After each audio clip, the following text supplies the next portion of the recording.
So now joining us in the booth, it's Austin Coleman, the two-time All-American, All-MSFA performer. Austin, how are you? How is the break, and how is it to be back in class? The break went very, very good. Starting class is a process. You know, just starting the first week of classes is the easy part. Getting into it is the hard part. So, and it's been real interesting since the football season's ended. We know you're training over at AWP, and people like John Goodman and Tyler Eifert are over there training with you. And I know some of the guys that you grew up with that went off and played at some of the big schools and now are trying to get back in the league are training with you as well. Just kind of talk about that experience so far. Yeah, training with AWP is great. It's a blessing. It's a process, but Tyler Eifert, he's down in Florida training, but we have John Goodman here. We also have Malcolm Riley that came back. Dre Muhammad that played with Oakland Raiders is working with me as well. It's a great experience. They got a new facility that's real nice, and I'm just geeked for the process, and just ready to put all my work into it, and test very good on pro day. So absolutely, and we have no doubt that you will.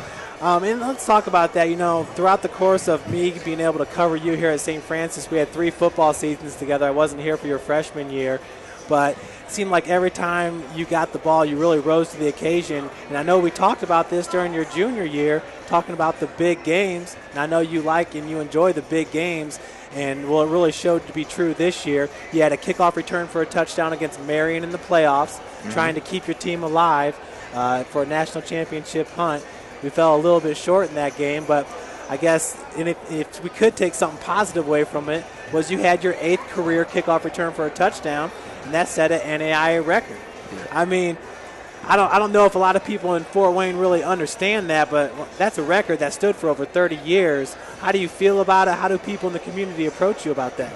Man, I mean, it's a great honor, something I can have under my belt. You know, it's a true blessing for it, and everybody in the city, you know, congratulates me every time they see me. So, I mean, for that to be known around the city is a real good honor, you know, and I can carry on for my legacy and hopefully go somewhere on the next level and try to make something happen out there. So.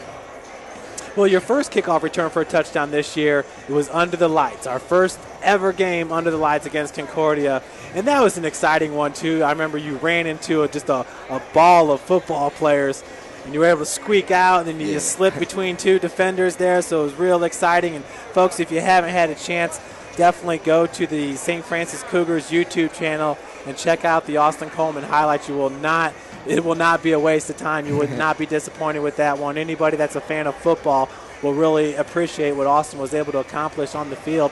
But the second kickoff return this year came against William Penn. And in Austin, that was a game we had to have if we wanted to stay in playoff contention, because we lost 2 tough games before that, one against Marion, where I know you had 2 quick touchdowns receiving to get us a 14-point lead. Unfortunately, we were not able to sustain that. But so we're over in William Penn. It was like a 12-hour drive. Obviously, I make all the road trips, so it was a long drive for me too. But we come out in the second half, bam, man, they punch us right in the mouth and return that kickoff. You answer the next play. I mean, what was going through your mind? It just seems like at some of the biggest moments is when you would come through. Did you ever think of it like this is a big moment, or was it just a normal kickoff return like every other one? I just took it as a normal kickoff return. You know, them taking that kickoff return didn't affect me at all, you know. So I just went out there with an empty mind, caught the ball, made sure I had the ball filled, and I just ran hard. I seen the hole open, and I just bust through it, and all that was left is the kicker, and I just outran him.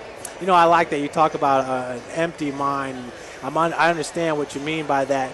You know, they talk about DBs. You have to have short-term memory. Right. And kind of the same thing with the kick returner. Hey, if one doesn't go your way, just kind of wipe it clean and get yourself ready for the next play. Yep, it's the same exact way. Well, so far now, we know that you're trying to get invited into a camp.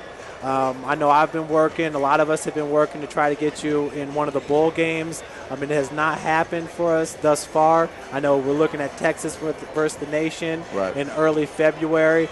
But is it discouraging for you at all? How has this part of the process been when you know you can compete. As a senior at Harding High School, you led the state of Indiana in average yards per reception.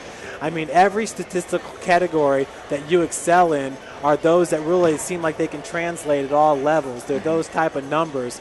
But, yeah, I mean, just kind of talk about that. Do you feel like you're being overlooked right now? Do you understand it and just feel like you need to keep on working hard and wait for your opportunity? Yeah, I kind of understand. I kind of understand it, but I mean, I'm not going to let that phase my work ethic for me getting better. So, I mean, I just take it out of the opportunity. So when I get in the camp, I have a chip on my shoulder to do better than all the other guys that was ahead of me. So, I mean, I'm not really concerned about that. I'm more focused on my work ethic and just performing very well at the Ball State Pro Day. Now, you know, I've been talking with Pat Donnelly today, who is your offensive coordinator. Obviously, you and Pat know each other very, very well, spent a lot of time together. Yeah. Pat, well, myself too, we've dealt with a lot of NFL scouts this year, people that have come into the office wanting to get game film on you, wanting to watch you practice, things of that nature. And it's almost a guarantee that you're going to be in a rookie camp. Right. All right, so you're going to be on some NFL camp this year. Now, your opportunities might be limited. So I know that you got to make the most of those opportunities. How do you get yourself ready for that, knowing, all right, I might have one shot here and I got to make it count, or else, you know? Yeah. I mean, just going there with an open mind, basically. You know, just come in there with my head on, with my working hat on, willing to do anything, not just like one position, but all special teams. I'd rather do kickoff. I'd rather be a gunner on punt. I can be a punt return. I can do kickoff return. I can block on kickoff return. I mean, I'm willing to do anything, and that's the type of attitude you need to have when you come into camp. And I've been coached through this process.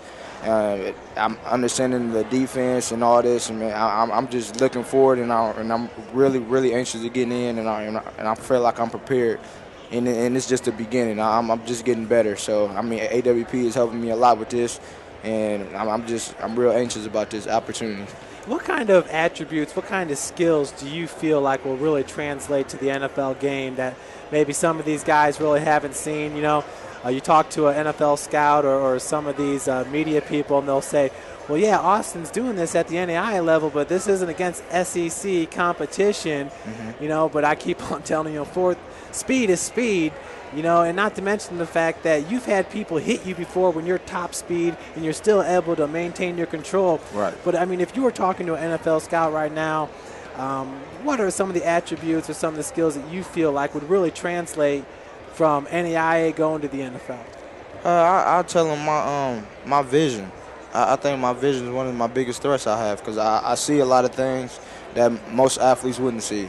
I mean, from me making a big run or a big catch or taking a long kick return back is all because of my vision and my abilities to make a move and make that guy miss. Because if I make him miss, 10 out of 10, you're not going to catch me, you know, because I can outrun any guy, and that's what all the scouts like is my speed and my strength as well, you know, because I've been looking at some of the kick returners and punt returners in the league, and I look at the body size and height, and I'm up there with them, and I'm bigger than most of them. So that's another threat I have coming in for the league. So I mean, I'm just ready. You know, it's a big process. I've been wanting this ever since I was a little kid, starting at the age of 16. So I mean, I'm just ready for the opportunity. Shoot, starting at the age of 16, I know for you it's starting at the age of 4, playing with the 12-year-olds. Yeah. So that's how Austin always did it, you know, coming up. But, yeah, Austin, I'd have to agree with you 100%. I mean, obviously, there's not an ounce of fat on your body, right, but you're a wide guy, if that makes any sense. I mean, yeah, he runs 4.3, but you're a wide guy. Have you ever had anybody tell you that, or has anybody ever compared your body type to somebody we've seen in the pros? And I'm trying to think of somebody right now, and I would have to say Steve Smith would probably be the first person that would come to mind. Yep, I got that a lot from a couple of scouts, even though he's almost 200 pounds and I'm 185. And, like, I was trying to tell people I was kind of compared to Deshaun Jackson, and they was like, nah, man, you're way bigger than him. He just got a little height on him, but he's only 170. He's nothing but sticks and bones. He got speed. It was like I got power and speed, and that's just sets me from everybody. So. Well, I got to tell you, you know, as somebody that broadcasts every single one of these games, I know we really appreciate it. You're always here supporting, whether it's the men or the women, whether it's Christmas break, schools in session or schools not in session. You're always here supporting your fellow athletes, and it's very nice to see, especially from somebody who comes with so many accolades like yourself. 2-time All-American, All-Conference almost every single year. It's been a lot of fun to watch. I think my last question for you, Austin, is do you have one favorite moment or one thing that really stands out in your mind in your career here at St. Francis? My favorite moment actually is going back to when we beat the #1 team in the nation, St. X. That was one of the best feelings that I ever had, even though I didn't really perform very well, but I was able to set up my players to perform very well because they was keying on me, and that was allowed everybody else to perform. And I got to see Griner get his first touchdown as a tight end, and it was just great. You know what I'm saying? Seeing the expressions on the coach's face. Coach Donnelly, man, want to bring tears to my eyes, but you know that's probably I'll take that from St. X, and also breaking the NAIA record, and that's another big moment. Yeah. Seeing my mom come up to me after the game crying because I broke the record, even though we lost, but she's a very emotional girl. She's been my #1 fan since day one, and I don't know where I would be without her. So. And her and your little brother. Oh, yeah, can't forget about my little brother. Little brother been there since day one, right with her, tagging along with her, little mama's boy. Yeah, well, it's been fun. It's always nice to have your little brother and your family around the complex. They're always big supporters of yours and big supporters of our program. We really appreciate it. And Austin, definitely wish you the best from here on out. We're going to always stay up with you and keep up with you. You know, this is your home. Yeah, appreciate it. You got it. That's Austin Coleman, everybody. If you haven't had a chance to see him, just go to our YouTube channel and check out Austin Coleman highlights. His work speaks for itself.